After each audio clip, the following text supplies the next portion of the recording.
প্রকাশ্যে ইসলাম প্রচার করার পর থেকে মুসলমানদের উপর নেমে আসলো কাফেরদের অত্যাচার আর নির্যাতনের স্টিমরোলার।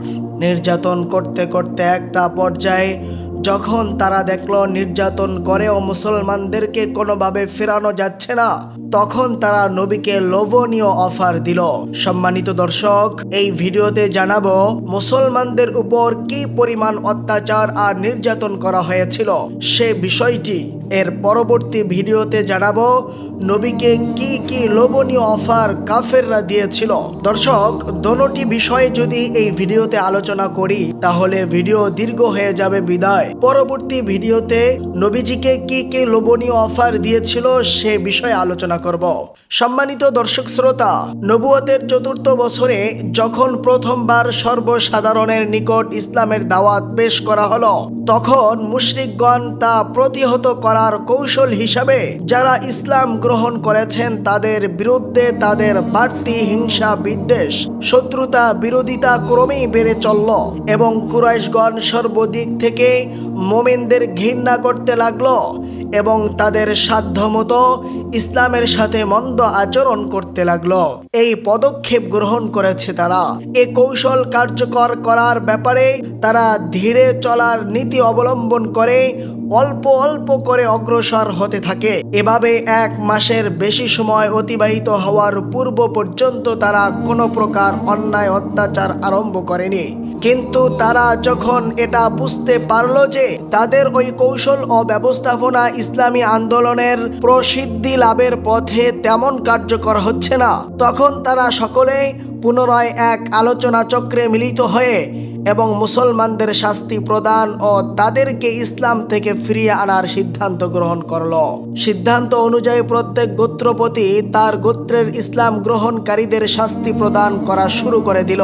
অধিকন্তু ঈমান আনয়নকারী দাস দাসীদের উপর তারা অতিরিক্ত কাজের বোঝা চাপিয়ে দিল। স্বাভাবিকভাবেই আরবের নেতা ও গোত্রপতিদের অধীনে অনেক ইতর ও নিম্ন শ্রেণীর লোকজন থাকত। এসব লোকদের তারা তাদের ইচ্ছা মতো পরিচালনা করত। আর যারা সৎ চরিত্রের অধিকারী ছিল, এদের মধ্যে যারা মুসলমান হতো তাদের উপর তারা চড়াও হতো। বিশেষ করে তাদের মধ্যে যারা দরিদ্র তাদের উপর অত্যাচারের স্টিম রোলার চালাতো। তারা তাদের শরীর থেকে চামড়া ছিলে ফেলা সহ এমন সব পাশবিক আচরণ করত যা পাষাণ হৃদয়ের ব্যক্তিও প্রত্যক্ষ করে অস্থির কিংবা বিচলিত না হয়ে পারত না।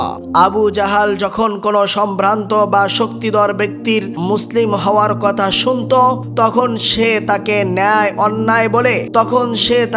অন্যায় বলে গালিগালাজ করত, অপমান অপদস্থ করত এবং ধন সম্পদের ক্ষয়ক্ষতি করবে বলে ভয় দেখাতো। জাতি গোষ্ঠীর যদি কোনো দুর্বল ব্যক্তি মুসলিম হতো তাহলে তাকে সে অত্যন্ত নির্দয়ভাবে মারধর করত এবং মারধর করার জন্য অন্যদের প্ররোচিত করত এবং খেজুর পাতার চাটাইয়ে জড়িয়ে রেখে নিচ থেকে আগুন লাগিয়ে ধোঁয়ার তাপ দিত।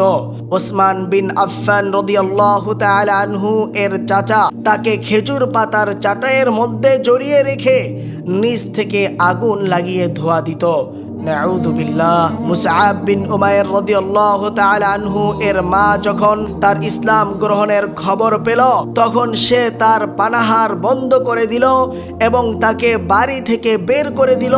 প্রথম জীবনে তিনি আরাম আয়েশ ও সুখ স্বাচ্ছন্দ্যের মধ্যে লালিত পালিত হয়েছিলেন, কিন্তু ইসলাম গ্রহণের পর তিনি এতই কঠিন সমস্যার সম্মুখীন হয়েছেন যে সাপের গর্ত থেকে খুলে পড়া খোলসার মতো তার শরীরের চামড়াগুলো খুলে খুলে পড়তো। আল্লাহু আকবার। প্রিয় দর্শক, উমাইয়া ইবনে খালফের কৃতদাস ছিলেন হযরত বিলাল রাদিয়াল্লাহু তাআলা আনহু। তিনি ইসলাম গ্রহণ করায় উমাইয়া তার গলায় দড়ি বেঁধে নষ্ট ভ্রষ্ট যুবকদের হাতে ধরিয়ে দিত।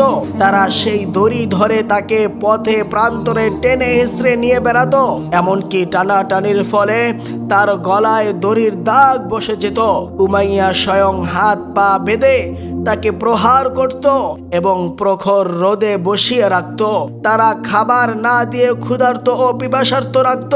এসবের চেয়েও অনেক বেশি কঠিন ও কষ্টকর হতো তখন যখন দুপুরবেলা প্রখর রোদের সময় কঙ্কর ও বালি আগুনের মতো উত্তপ্ত হয়ে উঠত এবং তাকে উত্তপ্ত বালুর উপর শুইয়ে দিয়ে তার বুকের উপর পাথর চাপা দিত। তারপরে বলতো, তুই এভাবেই শুয়ে থাকবি, মৃত্যুর কোলে ঢলে পড়বি অথবা মুহাম্মদের সঙ্গে কুফরি করবি। বিলাল রাদিয়াল্লাহু তাআলা আনহু ওই অবস্থাতেই বলতেন, আহাদ আহাদ, আল্লাহ এক, আল্লাহ এক। একবার বিলাল রাদিয়াল্লাহু তাআলা আনহু এমন ভাবে এক দুঃসহ অবস্থার মধ্যে নিপতিত ছিলেন, তখন হযরত আবু বকর সিদ্দিক রাদিয়াল্লাহু তাআলা আনহু সেই পথ দিয়ে যাচ্ছিলেন। তিনি বিলালকে এক কালো দাসের বিনিময়ে এবং 280 দিরহামের বিনিময়ে ক্রয় করে মুক্ত করে দেন। সুবহানাল্লাহ। প্রিয় দর্শক, 280 দিরহাম, যা 1 কেজিরও বেশি রূপা, একটি ক্রীতদাস এবং 280 দিরহামের মাধ্যমে হযরত বিলাল রাদিয়াল্লাহু তাআলা আনহুকে হযরত আবু বকর সিদ্দিক রাদিয়াল্লাহু তাআলা আনহু মুক্ত করে দেন। সম্মানিত দর্শক শ্রোতা, আম্মার বিন ইয়াসার বনু মখজুমের ক্রীতদাস ছিলেন। তার পিতার নাম ইয়াসার এবং মাতার নাম সুমাইয়া। তিনি এবং তার মা বাবা সকলেই একই সঙ্গে ইসলাম গ্রহণ করেন। ইসলাম গ্রহণের কারণে তাদের উপরে কিয়ামতের আযাব ভেঙে পড়ল। দুপুরবেলা প্রখর রোদে তাপে মরুভূমির বালু কণা রাশি এবং কঙ্কর রাশি যখন আগুনের মতো উত্তপ্ত থাকত, তখন আবু জাহালের নেতৃত্বে মুশরিকরা তাদেরকে নিয়ে গিয়ে সেই উত্তপ্ত বালু এবং কঙ্করের উপর শুইয়ে দিয়ে শাস্তি দিত। একদিন তাদেরকে যখন এভাবে শাস্তি দেওয়া হচ্ছিল, এমন সময় রাসূলুল্লাহ সাল্লাল্লাহু আলাইহি ওয়াসাল্লাম সেই পথ দিয়ে যাচ্ছিলেন। তাদেরকে লক্ষ্য করে তিনি বললেন, হে ইয়াসারের বংশধর, ধৈর্য ধারণ করো, তোমাদের স্থান জান্নাতে। অতঃপর শাস্তি চলা অবস্থায় ইয়াসারের মৃত্যু হয়ে যায়। তিনি শহীদ হয়ে আল্লাহর ডাকে সাড়া দিয়ে জান্নাতে চলে যান। পাষণ্ড আবু জাহাল আম্মারের মা সুমাইয়া রাদিয়াল্লাহু তাআলা আনহাকে তার লজ্জা স্থানে বর্ষা নিক্ষেপ করে তাকে হত্যা করে ফেলে। মুসলিম নারীদের মধ্যে তিনি ছিলেন সর্বপ্রথম শহীদ। সুমাইয়া রাদিয়াল্লাহু তাআলা আনহা ছিলেন আবু হুযাইফা বিন আব্দুল্লাহ বিন ওমর বিন মখজুমার ক্রীতদাসী। সুমাইয়া ছিলেন অতি বৃদ্ধ ও দুর্বল। তার উপরেও আবু জাহালের গোষ্ঠীরা নির্মম নির্যাতন করত। অবশেষে তিনি শাহাদাতের সুধা পান করে শহীদ হয়ে যান। প্রিয় দর্শক, আম্মারের উপর নির্যাতন চলতে থাকত। কখনো তাকে প্রখর রোদে শুইয়ে দিয়ে তার বুকে লাল পাথর চাপা দেওয়া হতো, কখনো পা পানিতে ডুবিয়ে শাস্তি দেওয়া হতো।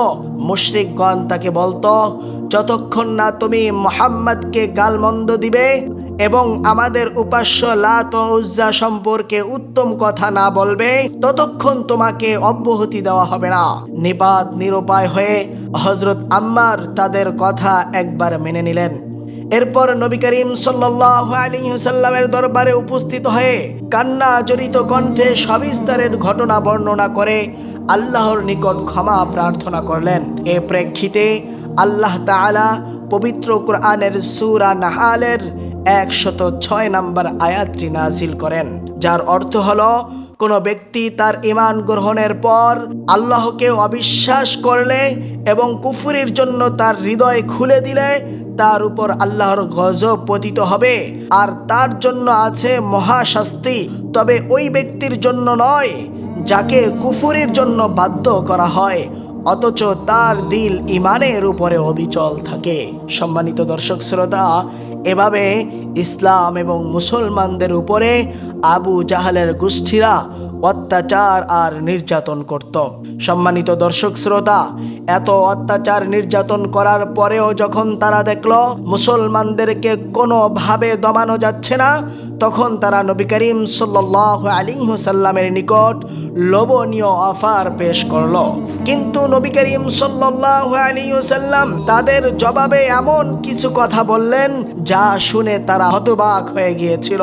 সেই ঘটনা জানাবো পরবর্তী ভিডিওতে। পরবর্তী ভিডিও দেখতে সার্চ করুন নবীজির জীবনী পর্ব 10, অথবা এই ভিডিওর ডেসক্রিপশনে পরবর্তী ভিডিওর লিংক পেয়ে যাবেন ইনশাআল্লাহ। সুপ্রিয় দর্শক মণ্ডলী, ভিডিও শেষে আপনাদের কাছে ছোট্ট একটি অনুরোধ, আমাদের চ্যানেলটি সাবস্ক্রাইব করে পাশে থাকা বেল আইকনটি প্রেস করে রাখুন।